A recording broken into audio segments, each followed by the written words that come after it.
পাটা জাল যখন খালে ধরি তখন সেই খালে ভেটকি মাছ, ধাতনে মাছ, পায়রা মাছ, কান মাছ, চিংড়ি মাছ উঠবে, পানখাগি উঠবে। বাঘের ঝুঁকি রয়েছে। হ্যাঁ হ্যাঁ, ভাগ্যে যদি মৃত্যু থাকে কেউ বলতে পারবে না।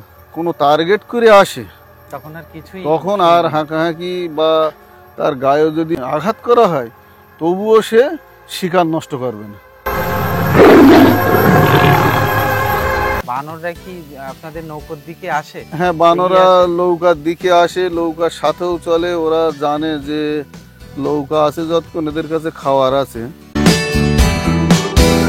নমস্কার বন্ধুরা, আমরা এই মুহূর্তে রয়েছি সুন্দরবন জঙ্গলের একদম কাছাকাছি একটি গ্রামে। মাঝেই একটা ছোট খাল, তার পাশেই পারঘুমটি গ্রাম। এটি সুন্দরবন হেমনগর কোস্টাল থানার অন্তর্গত। তো আমরা এখন এমন একজন মানুষের সঙ্গে কথা বলতে চলেছি, উনি নিয়মিতভাবে মাছ ধরেন সুন্দরবনের জঙ্গলে। তো মাছ ধরার যে কৌশল ওনার মুখ থেকে আমরা সরাসরি সেটি শুনে নেব। প্রথমে জেনে নেব আপনার নাম। আমার নাম শ্রী মহাদেব মৃধা। সুন্দরবনের জঙ্গলে তো আপনি নিয়মিতভাবে মাছ ধরতে যান, একটা নৌকোতে কতজন যান? একটা নৌকাতে আমরা 5 জন যাই, তবে 5 জনের থেকে আরো বেশি লোক যাওয়া যায়, কিন্তু 5 জন গেলে সরাসরি গুছিয়ে মাছ শাক ধরা যায়। আচ্ছা, আপনাদের জালটা কি জাল? আমাদের জাল বহু রকম জাল আছে। চিংড়ি মাছ থেকে শুরু করে যত বড় মাছ আছে সব রকম মাছ বা সব রকম জালের আইটেম আছে। ফাঁট জাল, গপসা জাল, আচ্ছা, বেড জাল। ও কি কি মাছ ধরা পড়ে? পাটা জাল যখন খালে ধরি তখন সেই খালে আপনার বহু প্রজাতির মাছ ওঠে। ভেটকি মাছ, আচ্ছা, ধাতনে মাছ, পায়রা মাছ, কান মাছ, ও আরও আনুষঙ্গিক বহু বহু রকম সুন্দরবনের মাছ। আপনার চিংড়ি মাছ উঠবে, পানখাগি উঠবে। সব মাছ কম বেশি খালের ভিতরে ওঠে, সেগুলো আমরা জাল দিয়ে সেগুলো আটকে দেই। ভাটায় যখন সার ভাটি থাকে, জল যখন কম থাকে খালে, তখন আমরা সেই জালটা পাতিয়ে মাটি চাপা দিয়ে গুছিয়ে কাঁচি টানা করে ফুটো দিয়ে চেপে, হ্যাঁ চেপে আমরা করে রাখি। হ্যাঁ, গুছিয়ে মাটি চাপা দেওয়া হয়, ওর কারণটা কি? মাছ যাতে না বুঝতে পারে বুঝতে যে এখানে পারে। জাল আছে। হ্যাঁ হ্যাঁ, আচ্ছা আচ্ছা, সেই জন্যে মাটি চাপা দেওয়া হয়।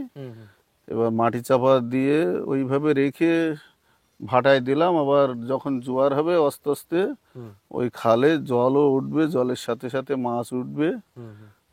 যখন ঠিক বন্যা হয়ে যাবে, ভাটা লাগার মুখোমুখি হয়ে যাবে, সেই রকম একটা টাইমে আমরা যেয়ে সেই জালটা তুলে দেব জলের লেয়ার করে। যদি স্রোতের সময় দেওয়া হয় বড় কোটালে, তখন জালের পাশেই কিছু সময় বসে থাকলাম। জালটা টিকিয়ে রাখার জন্য হাবজা টাবজা কিছুটা জঙ্গলের ভেতরে গাছের যে পাতা, ডাল, এগুলো ভেসে আসে জালের। হ্যাঁ, ওগুলো জালটা একটু জলের তলায় চেপে দিলে ওইগুলো উপর দিয়ে স্রোতে কাড়িয়ে আসলে জালটা টিকিয়ে রাখতে সুবিধা হয়। আর নাই ওইগুলো যখন জালের গায়ে এসে বাদি খাবে, তখন ওই স্রোতে আর ওই জাল কাশি আর টিকে থাকবে না। তখন স্রোতে সবকিছু নিয়ে নদীতে ছিঁড়ে নদীতে নিয়ে ফেল দেবে। ওই জন্য যতক্ষণ স্রোতটা থাকে 2-3 ঘন্টা, তখন আমাদের জালের গায়ে বসে থাকতে হয়। যার জন্য আমরা আজকে ধরুন রাত্রিতে ওই জালটা দেব। এই আজকে আমরা বিকাল 3টার দিকে রাত্রির খাবার নিয়ে চলে গেলাম, যে জাল খাটাতে সন্ধে হয়ে যাবে। এবার সেই জাল খাটিয়ে রেখে আবার 12টা-1টা অবধি জোয়ার হয়ে বন্যা হবে, তখন জাল তুললাম। তুলে আবার সেখান থেকে আবার ভাটা সরবে 6 ঘন্টা চললে সেই খালের জলটা নিরাসন হয়ে যাবে গেলে, তখন আমরা আবার সেই 5 জন মিলে মাছ রাখার যে পাত্র, যে ব্যাগ হোক, বা আমরা হাঁপড়টা ব্যবহার করি না। মানে ওতে জ্যান্ত থাকে? হ্যাঁ, ওতে সব মাছই জ্যান্ত থাকে। হ্যাঁ, ওই মাছটা জ্যান্ত থাকার শর্তে হাঁপড়টা ব্যবহার করা হয়, কিন্তু ওই হাঁপড়টা ব্যবহার করলে যাতায়াতের ক্ষেত্রে অসুবিধা হয়, ও ওতে যেহেতু সময় জলে লাগবে। ডুবিয়ে রাখতে হয়। হ্যাঁ, জলে ডুবিয়ে রাখতে হয়, গতি অনেক কমে যায়। আমরা আচ্ছা, ধরুন ভাটা চলে যাচ্ছে হুম, নিচের দিকে, আমরা আসবো উপরের দিকে, কিন্তু আমাদের খালি নৌকা থাকলে আমরা যে কোনো উপায়ে আমরা সেই জায়গায় পৌঁছে যেতে পারবো। আচ্ছা, কিন্তু যখনই ওই গায়ে হাঁপড় বাঁধা থাকবে, অনেক জিনিসটা টাইম লেগে যাবে। অনেক টাইম, মানে সেই যদি স্রোতের উল্টো দিকে আর যাওয়াই যাবে না। আচ্ছা, আচ্ছা, ধরুন ভাটা সত্যি যে হুম, উত্তর দিকে যাচ্ছে জোয়ার, আমরা দক্ষিণ দিকে যাবো, আমরা যেতে পারবো না। হুম, হুম, হাঁপড়টা কাছে থাকলে ওই জলের স্রোতের সাথে চলতে হবে। আচ্ছা। হ্যাঁ, আমাদের ইচ্ছায় চলা যাবে না। মাছ ধরার ক্ষেত্রেও তো বাঘের ঝুঁকি রয়েছে, হ্যাঁ, হ্যাঁ, মানে হ্যাঁ, যে কোনো সময় হ্যাঁ, বিপদ ওটা হতে পারে। মানে জঙ্গলে গিলেই রিস্ক। তাই আপনি মাছ ধরতে যান আর কাঁকড়া ধরতে যান আর মধু কাটতে যান আর হুম, শুকনো জ্বালানি সংগ্রহ করতে যান, যাতেই যাবেন হুম, সেটাই রিস্ক। হ্যাঁ, যদি আপনার ভাগ্যে যদি মৃত্যু থাকে, সে তা কিভাবে হবে কেউ কেউ বলতে পারবে কেউ না। বলতে পারবে না। যদি কাছাকাছি আসে, হুম, সেক্ষেত্রে হাঁকাহাঁকি করলি, লাঠি নিয়ে নৌকার গায়ে বাড়ি বড় বাড়ি করলি, সে চলে যায়। কিন্তু সে যদি কোনো টার্গেট করে আসে, তখন আর কিছুই তখন আর শুনবে না। হাঁকাহাঁকি বা তার গায়ে যদি মানে আঘাত করা হয়, তবুও সে শিকার নষ্ট করবে না। আচ্ছা, ও এমনই একটা হিংস্র জীব। বাঘের পাশাপাশি তো জঙ্গলে বানর বা বুনো শুয়োর এগুলো রয়েছে, হ্যাঁ, হ্যাঁ, আর সাপও রয়েছে। সবার হ্যাঁ, সাথে হ্যাঁ, দেখা হয় আপনাদের? হ্যাঁ, সবার সাথে দেখা হয়। বানররা কি আপনাদের নৌকোর দিকে আসে, হ্যাঁ, এগিয়ে বানরা আসে? নৌকার দিকে আসে, নৌকার সাথেও চলে। ওরা জানে যে নৌকা আছে যতক্ষণ এদের কাছে খাওয়ার আছে। তাই? হ্যাঁ, অনেক সময় আমরা আমাদের খাওয়ার থেকে সকালে ধরুন দুটো পান্তা নিয়ে গেলাম, হ্যাঁ, ওদের দেখা পালি ওদের এক মুঠো দিলাম। ওগুলো ওরা কি ভাত খায় ওরা? হ্যাঁ, ওরা খুব খুশি মনে খায়। আচ্ছা, আচ্ছা, হ্যাঁ, ওদের মধ্যেই আবার একটা নিয়ম আছে যে হ্যাঁ, ওদের যে সবচেয়ে যে হেড, হুম, হুম, প্রয়োজনের যদি অতিরিক্ত দেন, তাহলে সাইডে আর কেউ খাতি পারলো। কিন্তু ও, যদি এক জায়গায় একটা খাবার দিলেন, সে আচ্ছা, যদি সেইটা যদি সব খাতি পারে, সে তাহলে আর কেউ সাহস করে ওর পাবে না ধারে কেউ। এসে পাবে না, খাতি পারবেও না। কারণ গায়ে তার হ্যাঁ, জোর তার বেশি। গায়ে জোর বেশি, সে খাতি যে আসবে তার দিকে রুকে যাবে, গেলে তারা ভয়তে চলে যাবে। আচ্ছা, এরকম আচ্ছা, একটা ওদের একটা বৈশিষ্ট্য আছে, আমরা দেখেছি। আচ্ছা, যার জন্য আমরাও একটা চিন্তা ভাবনা করে চলি যে খাবারটা এক জায়গায় দেওয়া যাবে না, একটু ভাগাভাগি দূরে করে দূরে ধরে দিলে নেবে। হ্যাঁ, ও কয় জায়গায় লক্ষ্য করবে। আচ্ছা। হ্যাঁ, শুয়োর আকারে, 1 কুইন্টালের ক্ষেত্রে হ্যাঁ, এটা একই রেট। মানে অনেকটা বড়। হ্যাঁ, অনেকটা এক বড়। কুইন্টাল 1 কুইন্টাল মানে অনেকটা বড়। অনেকটা বড়। তো ওরা জঙ্গলের ভিতরে কি খায়?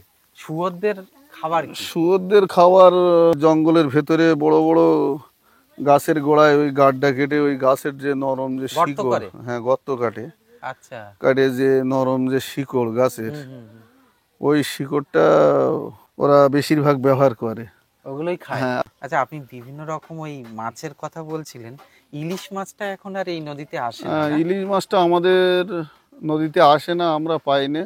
ওটা আমাদের দক্ষিণী ডায়মন্ড হারবার বা সাতজেলের দিকেও অনেক সময় ওখানে কম অনেক বেশি আগে পায়। একবার এসছিল। আমাদের এই নদীতেও একবার রেট ছিল, কিন্তু হ্যাঁ, অনেক বছর আগে। হ্যাঁ, অনেক বছর আগে। তখন কি মাছ ধরেছিলেন? না, ইলিশ? তখন ধরা হয়নি। সেই হ্যাঁ। সময়টা ছিল বাগদার সময়। ও, হ্যাঁ, তখন ওই বাগদার পোনা হ্যাঁ, হ্যাঁ, বাগদার ধরার পোনা কাজে প্রচুর সবাই মানুষ বেরিয়ে যেত। হ্যাঁ ধরতো।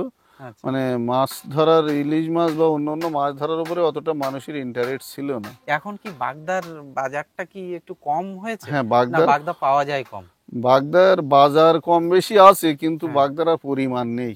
পাওয়া যায় কম? না, পাওয়া যায় না।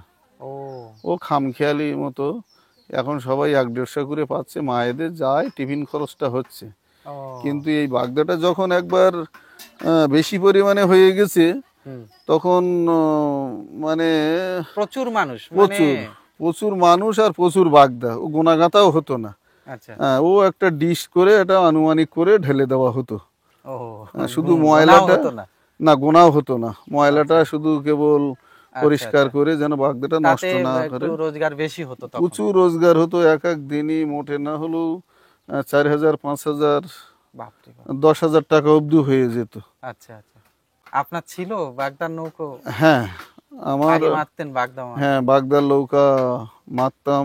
হুম, আমরা একেবারে নদীর কানায় আছি, আমরা সর্বক্ষণই মাছ ধরতাম, কিন্তু যারা দূরে থেকে আসতো তারা একটা টাইম করে ধরে চলে যেত জোয়ারের টাইমটা।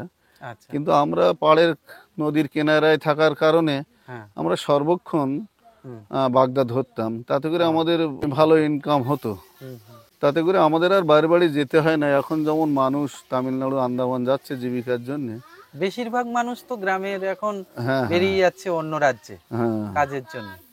বাইরে রোজগার কি রকম, মানে একটানা তো সারা বছর কাজ হয় না। না, এইটা শুধু নদী লাগোয়া যারা আছে, জঙ্গল লাগোয়া যারা আছে তারা ছাড়তে পারেনি, কিন্তু আজকে যারা তামিলনাড়ু আন্দামানে যাচ্ছে তারাও একসময় বাগদার কাজ করেছে। আচ্ছা। কিন্তু বাগদার কাজ করাটা কিছুটা সহজ, কিন্তু জঙ্গলে মাছ কাঁকড়া ধরতে গেলে ওটা খুব কঠিন, কঠিন এবং হ্যাঁ বিপজ্জনক। বিপজ্জনক। যার জন্যে আজকে বাগদার পোনাটা নেই, সেই কারণে মানুষ দেশ বিদেশ চলে যাচ্ছে। আচ্ছা। কিন্তু কিছু মানুষ নদী লাগোয়া তারা মাছ কাঁকড়া মধু তারা সংগ্রহ করে তারা এখানে জীবিকা নির্বাহ করছে। আচ্ছা, মাছগুলো তাহলে আপনাদের নৌকোতে ধরে রাখার কি ওই বাক্স বা না, পাত্র না। কিছু আছে? না, বাক্স কিছুই নেই, নৌকার ভেতরেই গুছিয়ে রাখি। ও, ওগুলো স্বাভাবিক হ্যাঁ, স্বাভাবিকভাবে রাখি। মাছটা ধরতে আমাদের 1.5-2 ঘন্টা সময় লাগবে। আচ্ছা আচ্ছা। আর কম আর সময়ের মধ্যেই আপনারা হ্যাঁ, চলে আবার আসছেন, ওই রকম মানে নদীতে চলে আসছেন। 1.5-2 ঘন্টার মধ্যেই আচ্ছা। আমরা আবার মার্কেটে চলে মানে আসবে। এর ব্যাপার, মধ্যে একেবারেই মাছ তো টাটকাই হ্যাঁ, থাকবে। একেবারে মাছ অনেক অনেক সময় মাছ জ্যান্ত থাকে, সে ও। মাছ লাভ দেবে। আচ্ছা আচ্ছা। হ্যাঁ, কিছু কিছু মাছ তারা মারা যায়, তবে কিন্তু আমরা বরফটা ব্যবহার করি না। কিন্তু এখান থেকে খটির থেকে যখন যাবে তখন ওরা বরফ দিয়ে দেয়।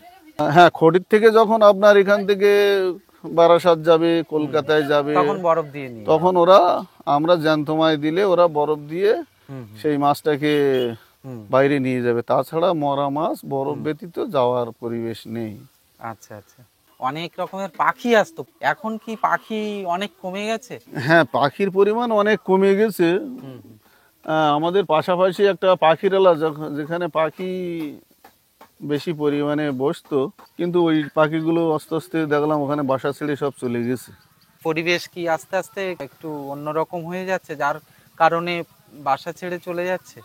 হ্যাঁ, সেটা একটা জিনিস ভাবা যায় যে এখন মানুষই চাপ বেশি, বেশিরভাগ মানুষ এখন জঙ্গলের উপরে নির্ভরশীল। বা ওখান দিয়ে যে জাহাজগুলো, মালবাহী জাহাজগুলো যাতায়াত করে তাদের একটা আওয়াজ বা হর্ন, এগুলো একটা ব্যাপার হতে পারে। হ্যাঁ হ্যাঁ, যেগুলো আমাদের এই বাণিজ্যের জাহাজ, যেগুলো আপনার কলকাতা খিদিরপুর থেকে যেগুলো ঢাকা বন্দরে যাচ্ছে, তো আমরা ওদের কাছে একসময় শুনেছিলাম যে আপনারা তো আগে গভীর জঙ্গল দিয়ে যেতেন, তাই এখন আমাদের এই এত কাছাকাছি দিয়ে যাচ্ছেন। তা ওনারা উত্তর দিল যে আমাদের এই যে ভীষণ যে আওয়াজ, ভীষণ আওয়াজ, সেই হেমনাগরে আছে। এখন যদি আপনার ওরা গ্রাফি খেলে, লর ব্যাপার তো, সেই আওয়াজ, হ্যাঁ, লর গায়ে লটা ঘষা খাবে, বাড়ি খাবে, সেই আওয়াজ এখান থেকেও শোনা যায়। হ্যাঁ, তা বলছে যে আমাদের এই আওয়াজে জঙ্গলে পশু পাখির ক্ষতি হচ্ছে, অসুবিধা হচ্ছে, যার জন্য আমাদের এই জাহাজগুলো সেই গভীর জঙ্গল থেকে এখন টেনে এখন ওই লোকালয়ের ভেতর দিয়ে। হ্যাঁ। মহাদেব বাবুকে অনেক ধন্যবাদ। আমরা ভিডিওটি এখানে শেষ করছি। সবাই ভালো থাকবেন, সুস্থ থাকবেন, আবার দেখা হবে নতুন কোনো ভিডিও নিয়ে। নমস্কার।